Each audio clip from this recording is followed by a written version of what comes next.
નમસ્કાર સાથીઓ, કેમ છો? ઋષિકુલ ગુજરાતી યુટ્યુબ ચેનલ પર આપ સર્વનું સ્વાગત છે.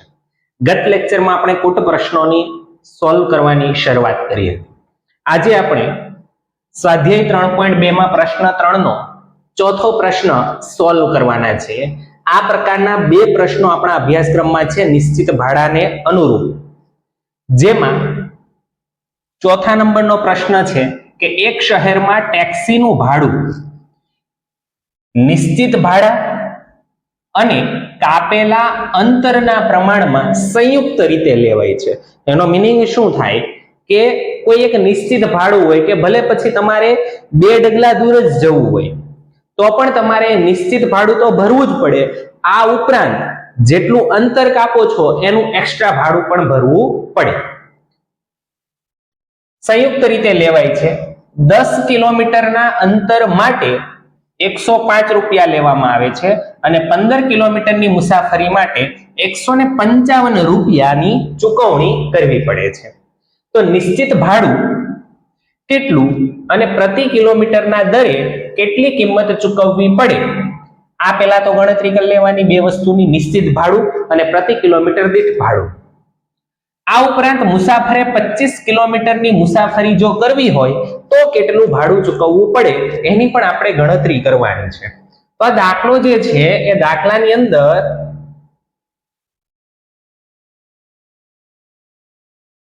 બે વસ્તુ ગણવાની છે. કઈ કઈ વસ્તુ ગણવાની છે? નિશ્ચિત ભાડું અને કિલોમીટર દીઠ ભાડું. નિશ્ચિત ભાડું અને કિલોમીટર દીઠ ભાડું, આ બંને વસ્તુ આપણે ગણવાની છે. તો ધારી લઈએ કે ધારો કે નિશ્ચિત ભાડું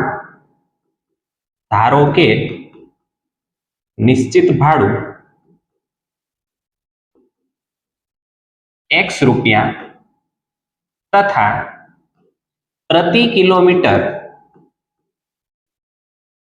ભાડું y રૂપિયા છે, આવી આપણે ધારણા કરી.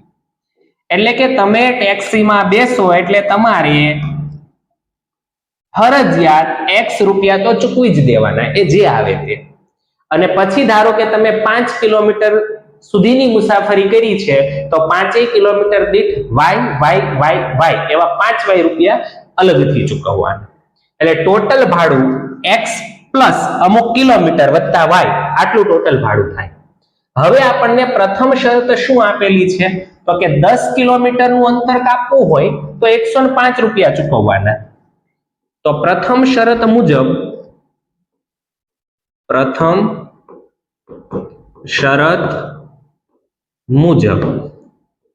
10 કિલોમીટર અંતર માટેનું ભાડું, 10 કિલોમીટર અંતર માટેનું ભાડું કેટલું છે? 105 રૂપિયા. એ ભાડું નિશ્ચિત ભાડું અને પ્રતિ કિલોમીટર દીઠ y રૂપિયા. અહીંયા 10 કિલોમીટર ચાલે છે એટલે કેટલા y લખવાના? 10y. x પ્લસ 10y બરાબર 105 રૂપિયા. આ આપણા માટે સમીકરણ પહેલું થયું. ફરીથી તમે રિક્ષામાં બેસો એટલે તમારું નિશ્ચિત ભાડું લાગી જાય, જે અહીં x રૂપિયા છે. અને પછી તમે 10 કિલોમીટર ગયા છો એટલે 10 કિલોમીટર દીઠ, જો રિક્ષાની અંદર તમે પહેલા તો બેઠા એટલે x રૂપિયા ભાડું ચૂકવી જ દેવાનું. આ ઉપરાંત તમે 10 કિલોમીટરની મુસાફરી કરી છે તો 1 કિલોમીટર દીઠ y, બીજા માટે y, ત્રીજા માટે y, ચોથા માટે, પાંચમા, છઠ્ઠા, સાતમા, આઠમા, નવમા અને 10મા 10 કિલોમીટર દીઠ y રૂપિયા ચૂકવવાના. તો આ 10y થયા, આ કેટલા થયા? 10y. તો x પ્લસ 10y રૂપિયા ટોટલ તમે ચૂકવાની. x પ્લસ 10y બરાબર કેટલું આપ્યું છે આપણને? 105. હવે સમજણ પડી હશે.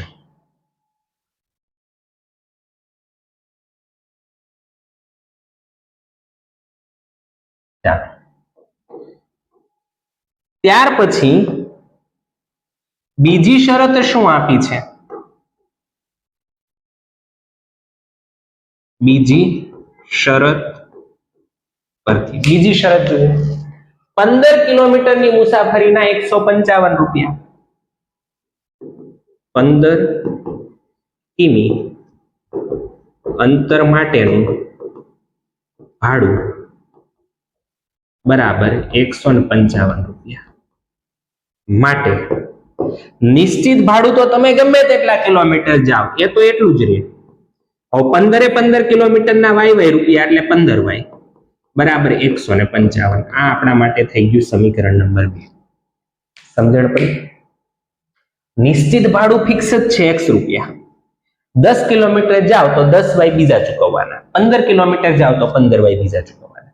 જો આ લાઈન નથી લખતા બીજી શરત પરથી સીધું સમીકરણ બનાવી દો તો પણ કોઈ ઇશ્યુ નથી. હવે સમીકરણ 1 અને 2 ને આપણે ઉકેલવાના છે. કઈ રીતથી ઉકેલાય? તો કે x અહીં બંને જગ્યાએ સમાન છે, સહગુણક પણ બંનેનો સમાન છે, તો લોભની રીત આપણને ઈઝી પડે. પણ અહીં આપણને શું કીધું છે? આદેશની રીતે ઉકેલ મેળવો, એટલે ફરજિયાતપણે તમારે આદેશની રીતનો ઉપયોગ કરવો પડે. પરીક્ષામાં ન કીધું હોય તો તમે કોઈ પણ રીતનો ઉપયોગ કરી શકો. તો આદેશની રીત માટે સમીકરણ 1 અથવા તો 2 નો આપણે ઉપયોગ કરશું. અહીંયા આપણે સમીકરણ 1 નો ઉપયોગ કરીએ છીએ. સમીકરણ 1 પરથી સમીકરણ 1 ને ધ્યાનથી જુઓ. શું છે? x + 10y = 105. x + 10y = 105. x ને સૂત્રનો કરતા બનાવો 105, 10y સામે જાય એટલે -10y. આ આપણા માટે આદેશ થઈ ગયો, સમીકરણ નંબર 3 થઈ ગયું. શું થઈ ગયું? આ સમીકરણ નંબર 3.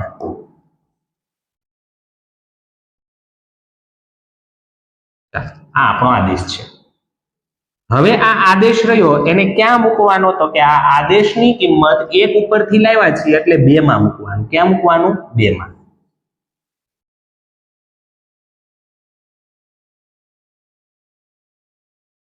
x = 105 - 10y સમીકરણ 2 માં મૂકતા. તો સમીકરણ 2 જુઓ તો અહીંયા x + 15y = 155. x + 15y = 155. જ્યાં x દેખાય છે ત્યાં લખી દેવાનું 105 - 10y + 15y = 155.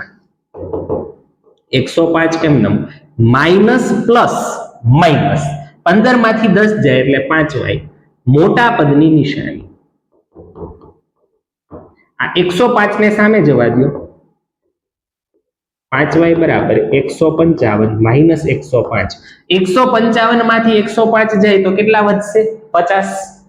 માટે 5y = 50. y = 50/5.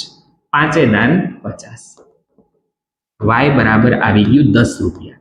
તો દર કિલોમીટરના 10 રૂપિયા ચૂકવવાના. દરેક કિલોમીટરના 10 રૂપિયા ચૂકવવાના.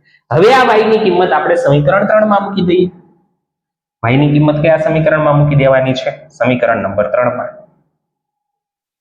y = 10 સમીકરણ 3 માં મૂકતા. સમીકરણ 3 જુઓ આપણી પાસે શું છે? તો કે x = 105 - 10y. જ્યાં y દેખાય છે ત્યાં કેટલું મૂકી દેવાનું છે? 10. 10 દાન 100 એટલે 105 - 10 એટલે 5 રૂપિયા. તો નિશ્ચિત ભાડું 5 રૂપિયા ચૂકવવાનું. તમે જેવા રિક્ષામાં બેસો એટલે 5 રૂપિયા ભાડું લાગે. પછી 1 કિલોમીટર જાઓ તો 10 ને 5 15 ચૂકવવાના. 2 કિલોમીટર જાઓ તો કિલોમીટર દીઠ 10 એટલે 2 કિલોમીટરના 20 અને 5 રૂપિયા નિશ્ચિત ભાડું 25 રૂપિયા ચૂકવવાના થાય રિક્ષાને. બરોબર? તો આ રીતનું આપણું નિશ્ચિત ભાડું 5 રૂપિયા, પ્રતિ કિલોમીટર દીઠ ભાડું 10 રૂપિયા થયું. ત્યાર પછી હજી પૂછ્યું છે કે ભાઈ 25 કિલોમીટરની મુસાફરી માટે કેટલું ભાડું ચૂકવવું પડે? 25 કિલોમીટરની મુસાફરી માટે નું ભાડું. તો નિશ્ચિત ભાડું એક વખત ચૂકવાય અને 25 કિલોમીટરના વાય રૂપિયા એટલે 25y રૂપિયા અલગથી ચૂકવવાના. x = 5 છે, 25. y બરાબર કેટલું હતું? 10. 5 + 25 દાન 250. 250 + 5 એટલે કેટલું આવશે? 255.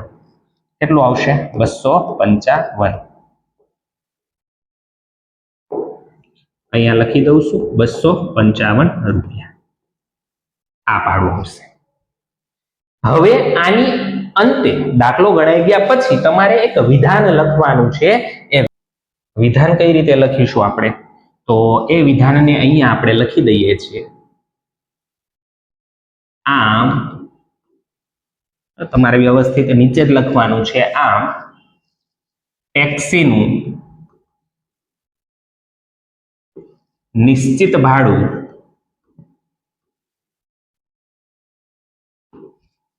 ₹5 તથા કિલોમીટર દીઠ ભાડું ₹10 થાય. 25 કિલોમીટરની મુસાફરી માટેનું ભાડું ₹255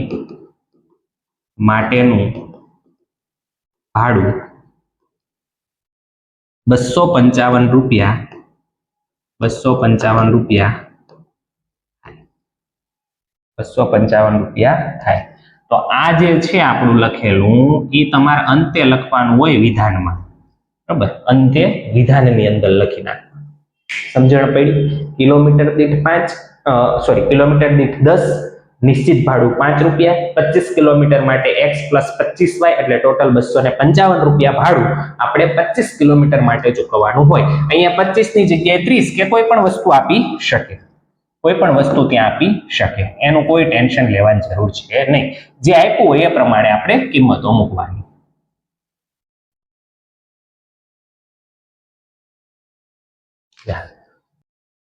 નીચેની સમસ્યા ઉપરથી આદેશની રીતથી ઉકેલ મેળવવાનો.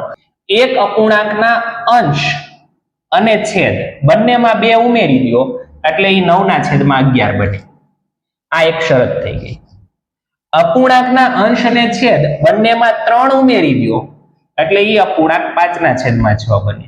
તો તે અપૂર્ણાંક શોધો. ધારી લો કે અપૂર્ણાંકનો અંશ x છે અને છેદ y છે. ધારો કે શું ધારવાનું છે? તો કે ધારો કે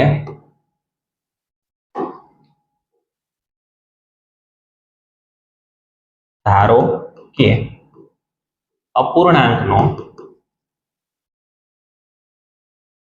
અંશ x તથા છેદ y છે. ચલો, આ ધારણા થઈ ગઈ. ધારણામાં ખબર પડી ગઈ અંશ x અને છેદ y. માટે મૂળ અપૂર્ણાંક બરાબર x ના છેદમાં y થાય. અંશ x અને છેદ y આ મૂળ અપૂર્ણાંક થાય. હવે પ્રથમ શરત જુઓ. પ્રથમ શરત પરથી જુઓ. પ્રથમ શરત શું છે? અંશ અને છેદ બેમાં 2 ઉમેરવાના છે. અંશમાં 2 ઉમેરા, છેદમાં 2 ઉમેરા, તો નવો અપૂર્ણાંક બન્યો શું? 9/11. હવે જો આ વચ્ચે પ્લસ નથી, બરાબર છે. બરાબર હોય ને ત્યારે એક જ વસ્તુ થાય, આ 11 અહીંયા ગુણાય ને આ અહીંયા ગુણાય, નીચે બેનો ગુણાકાર થાય નહીં.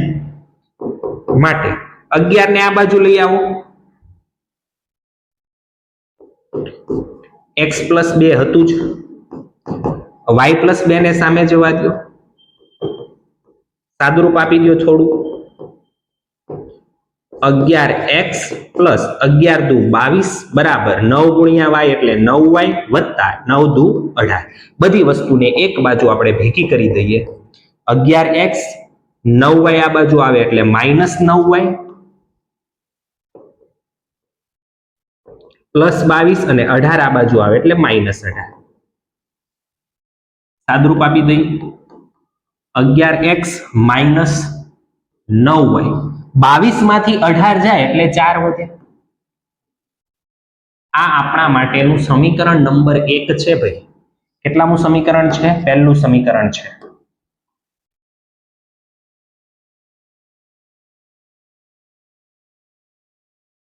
આ પહેલું સમીકરણ થઈ ગયું. રેડી? ત્યાર પછી બીજી શરત જોઈએ. બીજી શરત પરથી બીજી શરત ઉપરથી શું લખી શકાય? તો બીજી શરત શું છે? તો કે અંશ અને છેદ બંનેમાં 3 ઉમેરવાના છે. અંશમાં ઉમેરો 3 અને છેદમાં ઉમેરો 3. એટલે નવો અપૂર્ણાંક બને એ 5/6 બને. શું બને? 5/6. 6 ને અહીંયા લઈ જાઓ, y+3 ને આ બાજુ લઈ જાઓ. 6 કૌંસમાં x + 3, 5 કૌંસમાં y + 3. 6 ગુણ્યા x 6x, 6 તેરી 18 બરાબર 5 ગુણ્યા y 5y, 5 તેરી 15. બધી વસ્તુના બાજુ ભેગી કરો. 6x 5y એ બાજુ આવશે એટલે -5y, +18 હતું અને 15 ને આ બાજુ લાવો એટલે -15 બરાબર 0. 6x - 5y, 18 - 15 એટલે કેટલા આવશે? 3. સમીકરણ નંબર બીજો. હવે સમીકરણ 1 અથવા તો સમીકરણ 2 માંથી કોઈ એકને શું બનાવવાનું છે ભાઈ? કર્તા બનાવવાનું છે. કોઈ એક ચલને કર્તા બનાવવાનો છે. આપણે કયું સમીકરણ લઈએ છીએ દર વખતે? તો કે સમીકરણ પહેલું લઈએ છીએ. એટલે સમીકરણ 1 ને જ ધ્યાનમાં લેવાના છે આપણે. સમીકરણ 1 પરથી સમીકરણ 1 છે શું? તો કે જુઓ 11x - 9y + 4 બરાબર 0. એક ચલને જ આ બાજુ રાખો, બાકી બધું સામે મોકલવાનું છે. 11x અહીંયા રાખો, 9y સામે જાય તો પ્લસ અને 4 સામે જાય તો માઇનસ. 11 ને નીચે મોકલી દો એટલે છેદમાં 9y - 4 છેદમાં 11. આ આપણું સમીકરણ 3 થયું. આને આપણે આદેશ પણ કહી શકીએ. શું કહી શકીએ? આદેશ પણ કહી શકીએ.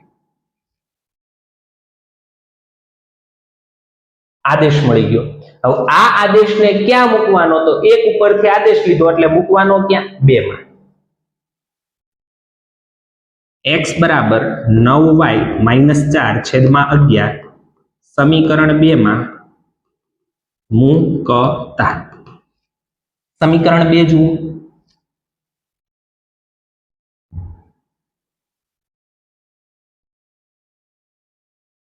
સમીકરણ 2 6x - 5y + 3 બરાબર 0. એમાંથી જ્યાં તમને x દેખાય ત્યાં તમારે શું મૂકી દેવાનું છે? જ્યાં x દેખાય ત્યાં તમારે શું મૂકી દેવાનું છે? આ કિંમત 6 કૌંસમાં x ના સ્થાને 9y - 4 છેદમાં 11 -5y + 3 બરાબર 0.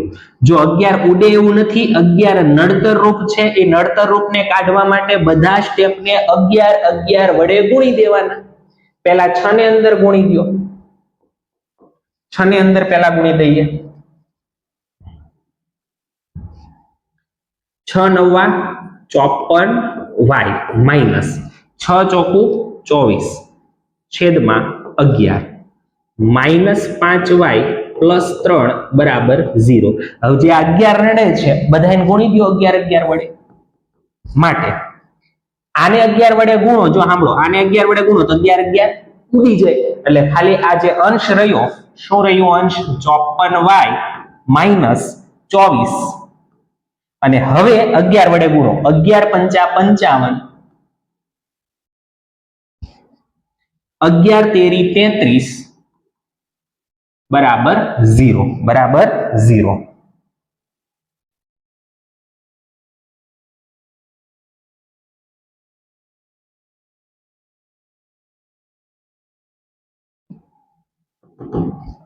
-54y - 24 -55y + 33 બરાબર 0. હવે 54y - 55y એટલે -y વધશે. શું વધશે? -y વધશે. -y -24 + 33 માઇનસ પ્લસ માઇનસ 33 માંથી 24 જાય એટલે કેટલા વધે? 9. મોટા પદ વાળાની નિશાની બરાબર 0. માટે -y આ 9 ને સામે મોકલી દઉં એટલે પ્લસ છે એ કેવું થઈ જાય? માઇનસ. Minus minus cancel. માટે y બરાબર આવી ગયું આપણા પાસે 9. શું કિંમત આવી ગઈ? y ની કિંમત 9. હવે આ 9 કિંમત કેમાં મૂકવાની? ત્રીજામાં. કેમાં મૂકવાની? ત્રીજામાં. y બરાબર 9 સમીકરણ 3 માં મૂકતા. ચલો સમીકરણ 3 જુઓ. x બરાબર 9y માઇનસ 4 છેદમાં 11. 9 y ના સ્થાને 9 માઇનસ 4 છેદમાં 11. 90 81 માઇનસ 4 છેદમાં 11. 81 માંથી 4 જાય તો કેટલા વધશે? 77 છેદમાં 11. 11 સત્તા 77. માટે x બરાબર શું આવી ગયું? 7 આવી ગયું. શું આવી ગયું? 7 આવી ગયું. x બરાબર કેટલું આવ્યું? 7 આવ્યું. આ 7 આવ્યું. આપણે શું ગોતવાનું હતું? અપૂર્ણાંક ગોતવાનો હતો. શું ગોતવાનો હતો? અપૂર્ણાંક. માટે માંગેલ અપૂર્ણાંક બરાબર x છેદમાં y બરાબર, ચલો x ની કિંમત 7 છે અને y ની કિંમત કેટલી છે? y ની કિંમત 9 છે. તો માંગેલ અપૂર્ણાંક કેટલો થશે? 7 ના છેદમાં 9. કેટલો થશે? 7 ના છેદમાં 9. x છેદમાં y બરાબર 7 ના છેદમાં 9. આપણને અપૂર્ણાંક મળી ગયો. સમજણ પડી? નેક્સ્ટ, નીચેની સમસ્યા પરથી આદેશની રીતથી ઉકેલ મેળવવાનો છે. આદેશની રીતના દાખલાઓ ઘણા બધા આવી ગયા. જો આ ઉંમરવાળો દાખલો છે. 5 વર્ષ પછી, આજથી 5 વર્ષ પછી જેકબની ઉંમર તેના પુત્રની ઉંમર કરતા 3 ગણી હશે. એના પુત્ર કરતા કેટલા ગણી હશે? 3 ગણી. અને 5 વર્ષ પહેલા જેકબની ઉંમર તેના પુત્રની ઉંમર કરતા 7 ગણી હતી. તો તેમની વર્તમાન એટલે કે હાલની ઉંમર શોધો. આ દાખલાની અંદર આપણે એવી ચર્ચા કરી ચૂક્યા છીએ કે ભાઈ જ્યારે પણ આવું પૂછાય ત્યારે તમારે પહેલા બંનેની હાલની ઉંમર ધારી લેવાની. બંનેની કઈ ઉંમર ધારી લેવાની? હાલની ઉંમર. ધારો કે જેકબની હાલની ઉંમર x વર્ષ તથા તેના પુત્રની હાલની ઉંમર y વર્ષ છે. અત્યારની ઉંમર એટલી છે. હવે શરતો શું આપી છે? તો શરત આપી છે 5 વર્ષ પછીની અને 5 વર્ષ પહેલાની. તો એ બંને ઉંમરો પહેલા લખી દઈએ. શરતોને આધીન બંને ઉંમરો પહેલા લખી દઈએ. 5 વર્ષ પછી, ચાલો 5 વર્ષ પછી, 5 વર્ષ પછી જેકબની ઉંમર કેટલી હશે? જેકબની ઉંમર અત્યારે જેકબ x વર્ષની ઉંમર ધરાવે છે, તો 5 વર્ષ પછી કેટલી હોય? x પ્લસ 5 વર્ષ. તેના પુત્રની ઉંમર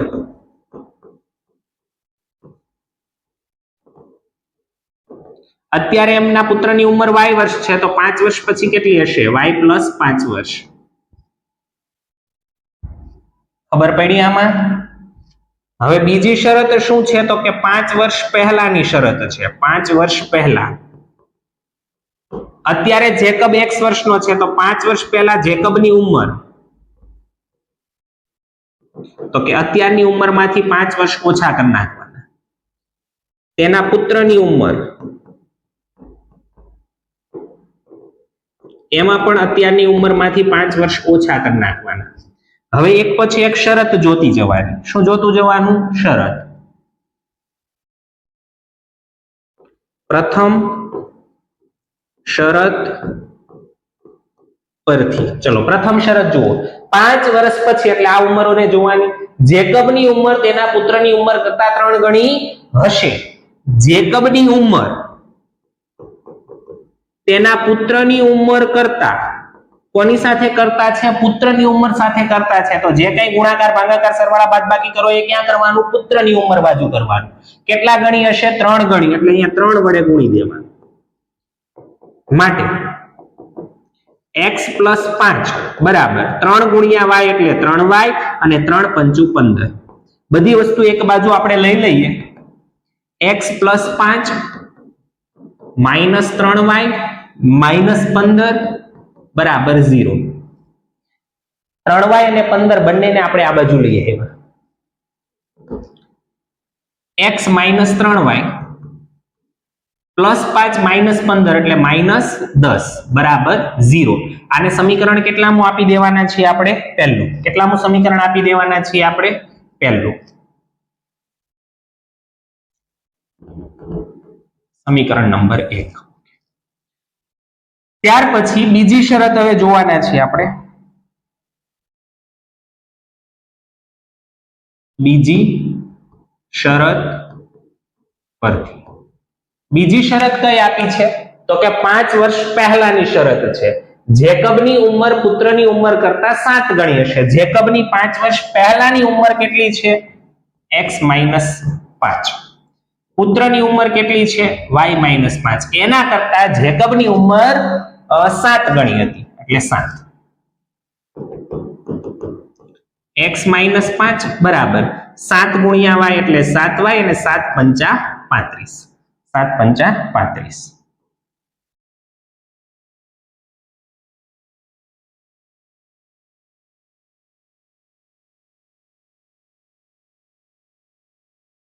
બધું એક બાજુ લખી દઈએ.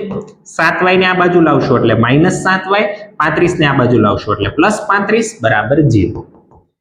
x - 7y -5 + 35 એટલે +30 બરાબર 0. આને કહી દો સમીકરણ નંબર 2. તમારી પાસે સમીકરણ 1 અને સમીકરણ 2 બંને છે હાજર. બંને સમીકરણ હાજર છે.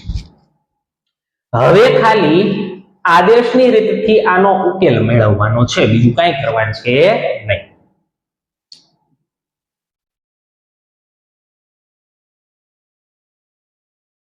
સમીકરણ 1 પરથી ચલો સમીકરણ 1 ને ધ્યાનથી જુઓ. x - 3y -10 બરાબર 0. x ને ખાલી આ બાજુ રાખો, બાકી બધું સામે જવાનું. 3y પણ પ્લસ થઈ જાય અને 10 પણ પ્લસ થઈ જાય. આ સમીકરણ ત્રીજું છે. કેટલામું છે? ત્રીજું. પેલું, બીજું, ત્રીજું. ત્રીજાની કિંમત મૂકવાની કેમાં? બીજામાં.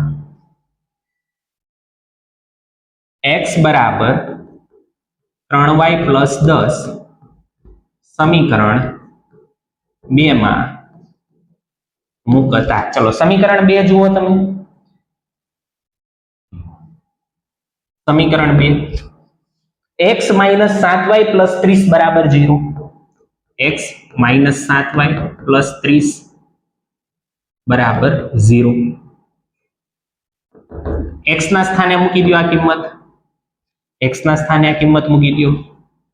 3y + 10 - 7y + 30 બરાબર 0. 3y - 7y એટલે -4y. 10 અને 30 એટલે 40 બરાબર 0. -40. -40 ના છેદમાં -4. માઇનસ કેન્સલ, 4 દાન 40. y બરાબર 10 વર્ષ. y કેટલું મળી ગયું? 10. હવે y બરાબર 10 સમીકરણ 3 માં મૂકતા. ત્રીજું સમીકરણ આ રહ્યું. ત્રીજું સમીકરણ શું છે? તો કે x બરાબર 3y + 10. 3 y ના સ્થાને 10 + 10. 10 તેરી 30. 30 + 10. 30 ને 10 કેટલું થઈ જાય? 40 વર્ષ. તો x બરાબર શું મળી ગયું ભાઈ? 40 મળી ગયું.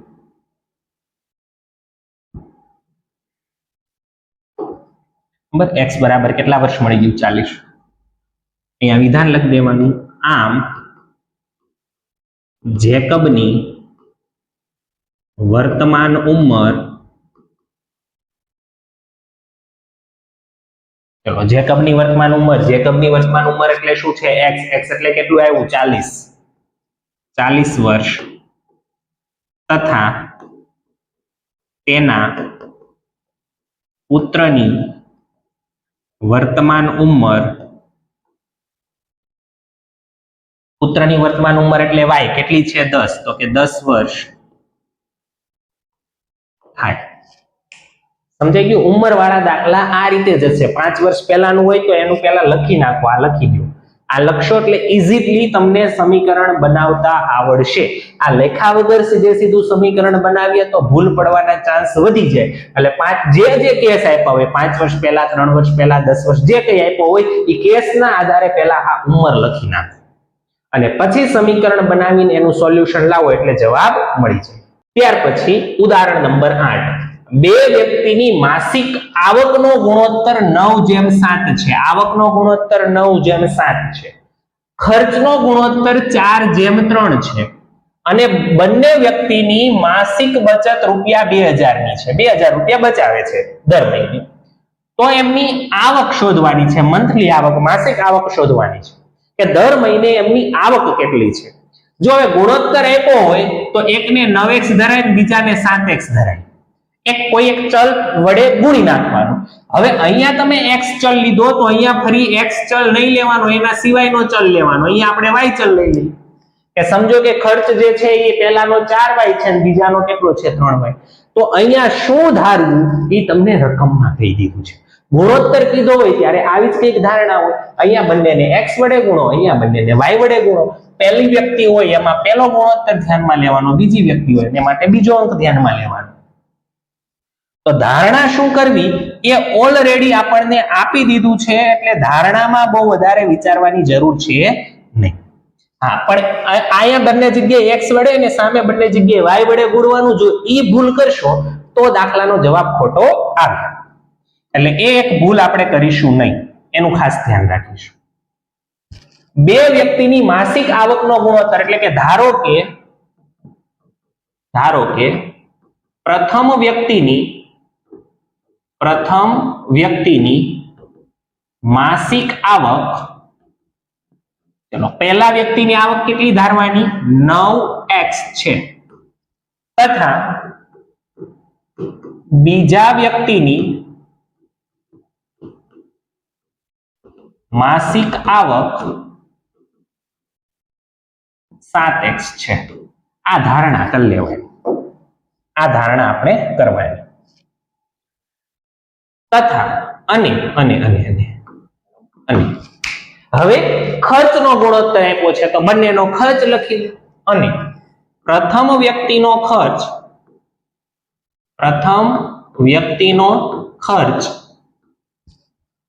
4y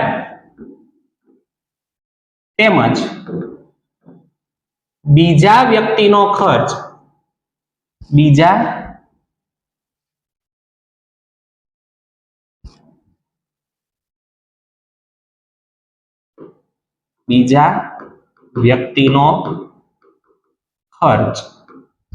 કેટલા y છે તો કે 3y છે. ચલો આવક અને ખર્ચ બધું આપણે લખી દીધું છે.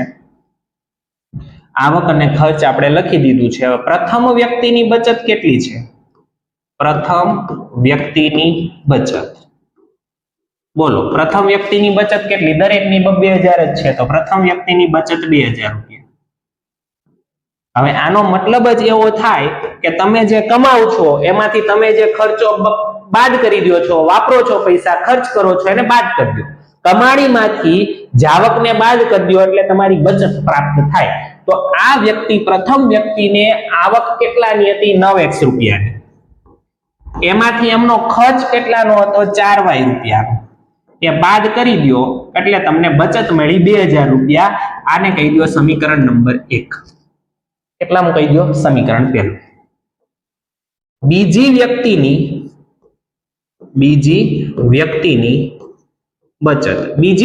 બચત પણ 2000 રૂપિયા છે. જુઓ, પ્રત્યેકની બચત, દરેકની બચત, દરેક વ્યક્તિની બચત 2000 રૂપિયા છે. તો બીજી વ્યક્તિની આવક કેટલી હતી? 7x. એમાંથી બીજી વ્યક્તિનો ખર્ચ કેટલો હતો? 3y. એને બાદ કરી દો એટલે 2000 મળી જાય. આને સમીકરણ 2 કહી દો. હવે કઈ રીતથી ઉકેલવાનું આપ્યું છે? આમાં કઈ રીતથી ઉકેલવું? આદેશની રીત, લોકની રીત કઈ આપ્યું જ નહીં તો કઈ રીતથી ઉકેલી નાખીએ આપણે? લોકની રીતથી. લોકની રીત માટે પહેલા એ જોવાનું બંને સમીકરણ સમાન સ્વરૂપે હોવા જોઈએ. xy વાળા પદ બંનેમાં ડાબી બાજુ છે અને અચળ પદ જમણી બાજુ છે. ચાલે. એવું પણ બની શકે કે ત્રણેય પદ એક બાજુ હોય તો પણ કોઈ વાંધો નથી, પણ આવું ન ચાલે કે ભાઈ એક સમીકરણ આવું છે, એક સમીકરણને આ સ્વરૂપે લાવ્યા અને બીજા સમીકરણને તમે આ રીતે લીધું, તો આવું કોઈ દિવસ ચલાવવામાં આવશે નહીં અને કોઈ દિવસ ચાલશે નહીં, કેમ કે સાદરૂપમાં ભૂલ પડશે. બંને સમીકરણ સમાન સ્વરૂપે હોવા જોઈએ. જો બંનેમાં બધા પદને તમે એક બાજુ ભેગા કરેલા છે તો બંનેમાં એક બાજુ હોવા જોઈએ, બંનેમાં અચળ પદ તમારું જમણી બાજુ છે તો બંનેમાં જમણી બાજુ હોવું જોઈએ. આ એક બાબતનું ખાસ ધ્યાન રાખવાનું જ્યારે લોપની રીતનો ઉપયોગ કરો છો ને ત્યારે. બીજી બાબત, હવે એ નક્કી કરવાનું કે ઉડાડવું છે શું. સાહેબ મારે આમાં છે ને x નથી ઉડાડવો, y ઉડાડવો છે.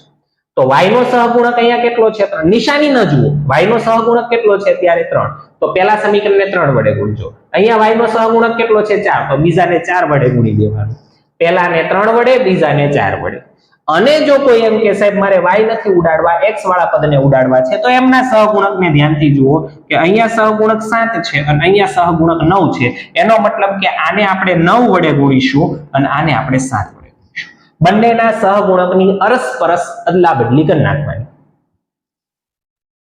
સમીકરણ 1 ને 7 વડે અને સમીકરણ 2 ને 9 વડે ગુણી લોપની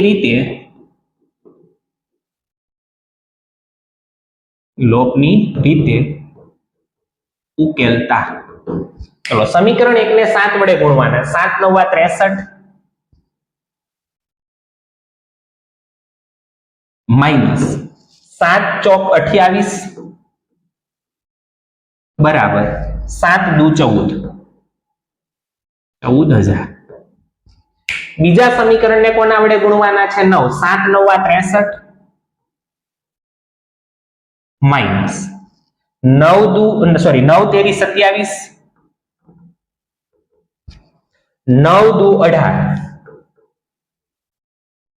હવે તો કે x વાળા પદને ઉડાડવા છે પણ બંનેમાં નિશાની તો પ્લસ છે એટલે નવી નિશાની ધ્યાનમાં લેવાની. તો નવી નિશાની મૂકીએ, આની માઇનસ, આની પ્લસ અને આની માઇનસ. જો ધ્યાનથી તો 63x કેન્સલ. નવી નિશાની ધ્યાનમાં લેવાની ભાઈ. -28y plus 27y, minus plus minus 28 માંથી 27 જાય તો 1y. મોટા પદની નિશાની 27 વાળાની પ્લસ છે, 28 વાળાની માઇનસ છે. મોટાની માઇનસ છે એટલે અહીંયા શું આવશે? Plus 14,000 minus 18,000, plus minus minus 18 માંથી 14,000 જાય એટલે 4,000 વધે. મોટા પદની નિશાની 18,000 ની નિશાની, 18,000 ની નિશાની કઈ લેવાની? માઇનસ. માટે આ માઇનસ માઇનસ કેન્સલ થાય એટલે y કેટલું આવશે? 4,000 રૂપિયા આવશે. કેટલું આવશે? 4,000 રૂપિયા. હવે આ y ની કિંમત સમીકરણ 1 અથવા સમીકરણ 2 માં મૂકી દો. y બરાબર 4,000 સમીકરણ 1 માં મૂકતા. ચલો સમીકરણ 1 શું છે? 9x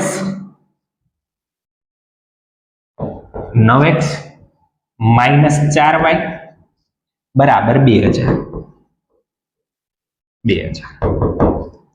9x એમનો માઇનસ 4 y ના સ્થાને 4,000 બરાબર 2,000.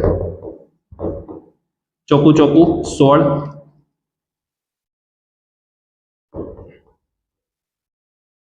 બરાબર 2,000. 16,000 ને સામે જવા દો.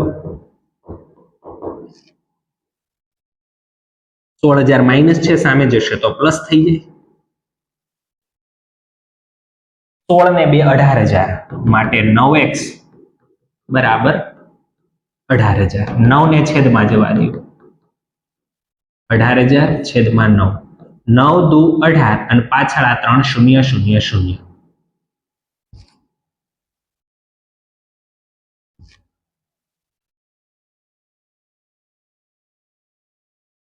9 દુ 18 અને પાછળ આ 3 0 માટે x બરાબર 2,000 રૂપિયા. પૂરું થઈ ગયો દાખલો? ના. અહીંયા સુધી ગણે બધા x અને y શોધી લે એટલે કે બસ પૂરું. પણ નહીં, રકમ જુઓ તમે, બંનેની શું શોધવાની હતી? માસિક આવક. શું શોધવાની હતી? માસિક આવક. પ્રથમ વ્યક્તિની માસિક આવક. શું ધાર્યું છે? પ્રથમ વ્યક્તિની માસિક આવકને શું ધારી છે? પ્રથમ વ્યક્તિની માસિક આવક શું છે? 9x. 9x 9 x ના સ્થાને 2000, 9 દુ 18,000 રૂપિયા થઈ. પહેલા વ્યક્તિની માસિક આવક 18,000 રૂપિયા છે. બીજા વ્યક્તિની માસિક આવક, બીજો વ્યક્તિ માસિક આવક કેટલી છે? 7x. 7 દુ 14,000. તો બીજો વ્યક્તિ 14,000 રૂપિયા કમાય છે, પહેલો વ્યક્તિ 18,000 રૂપિયા કમાય છે. આવક મળી ગઈ. જો અહીંયા તમને રકમમાં માસિક ખર્ચ શોધવાનું કીધું હોત તો 4y અને 3y માં y ની કિંમત મૂકે. ચોખ્ખું 16,000 રૂપિયા પહેલા વ્યક્તિનો ખર્ચ અને 4 તેરી 12,000 રૂપિયા બીજા વ્યક્તિનો ખર્ચ. શું શોધવાનું કીધું છે એ તમારે 2 વખત રકમ જોવાની. જો રકમો જોવામાં ભૂલ કરશો તો દાખલાનો જવાબ કોઈ દિવસ આવવાનો નથી, અને આટલી વસ્તુ આપણે ભૂલી જઈએ તો ખોટો આપણો એક કિંમતી માર્ક્સ ઉડી જાય. બરોબર? આ ફરજિયાત. કેમ તો કે રકમમાં જ કીધું છે ભાઈ માસિક આવક શોધવાની છે, તમારે માત્ર x અને y ની કિંમત શોધવાની નથી. તો જે કીધું છે એ શોધવાનું. જ્યારે પણ ગુણોત્તર આપ્યા હોય તો પહેલામાં બંને x ગુણી દો, બીજામાં y ગુણી દો. ખર્ચ અને આવક મળી ગઈ. ખર્ચ અને આવકમાંથી ખર્ચને બાદ કરી દો એટલે બચત મળી જાય. 2 સમીકરણ બને. બંને સમીકરણને લોપની રીત અથવા આદેશની રીતથી ઉકેલી નાખવો. જ્યારે રકમમાં ન કીધું હોય આદેશની રીતનો ઉપયોગ કરો, ત્યારે લોપની રીતનો ઉપયોગ કરી નાખવાનો. બરાબર? નેક્સ્ટ, નીચેના સુરેખ સમીકરણ યુગ્મના શક્ય ઉકેલ લોપની રીતનો ઉપયોગ કરીને મેળવો. કઈ રીતનો ઉપયોગ કરવાનો છે? લોપની રીત. હવે આપણને ચોખવટ કરી છે કે ભાઈ તમારે લોપની રીત જ વાપરવાની છે, તો આપણે લોપની રીતનો જ ઉપયોગ કરીશું. બંને સમીકરણ આપણને એક સરખા સ્વરૂપે આપ્યું છે. 2x + 3y બરાબર 8. સમીકરણ નંબર 1. 4x + 6y બરાબર 7. સમીકરણ નંબર 2. 2 સમીકરણ થયા. ઓકે, 2 સમીકરણ થયા. શું ઉડાડવું છે એ નક્કી કરો. કોઈ કે મારે સાહેબ x વાળા પદને ઉડાડવું છે, તો જો અહીંયા 4 છે, આને 4 આરામથી બનાવી શકાય, માત્ર 2 વડે ગુણવાનું છે. સહગુણકોનો ક્રોસ ન કરવો પડે તો નહીં કરવાનો, કરવો છે તો ક્રોસ કરો તો પણ કંઈ ખોટું નથી. આને 4 વડે ગુણો ને આને 2 વડે ગુણો તો પણ ચાલે, પણ સીધું આપણું અહીંયા 4x કરવું છે, અહીંયા 4 છે તો અહીંયા 4 કરવું છે, તો આને માત્ર પહેલા સમીકરણને 2 વડે ગુણવું પડે. એટલે લોપની રીતે આપણે ઉકેલ કરી શકીએ. સમીકરણ 1 ને 2 વડે ગુણી, સમીકરણ 1 ને કેટલા વડે ગુણવાનું છે? 2 વડે ગુણી. સમીકરણ 1 અને 2 ને લોપની રીતે ઉકેલતા. સમીકરણ 1 ને 2 વડે ગુણતા જાઓ. 4x + 6y બરાબર 2 વડે ગુણો, 8 દુ 16. આ સમીકરણને કંઈ જ ગુણવાનું નથી. ઉડાડવા માટે નિશાનીઓ જુદી જુદી જોઈએ નથી, એટલે અહીંયા માઈનસ કરો તો અહીંયા માઈનસ થાય, અહીંયા માઈનસ થાય. 4x ઉડી જાય, 6y પણ ઉડી જાય, કેમ કે પ્લસ માઇનસ. તો આ બાજુ કાંઈ ન વધ્યું એટલે શું વધ્યું કહેવાય? 0. આ બાજુ 16 માંથી 7 જાય એટલે કેટલા વધશે? 16 માંથી 7 જાય એટલે કેટલા વધશે? 9. શું 0 બરાબર 9 થાય?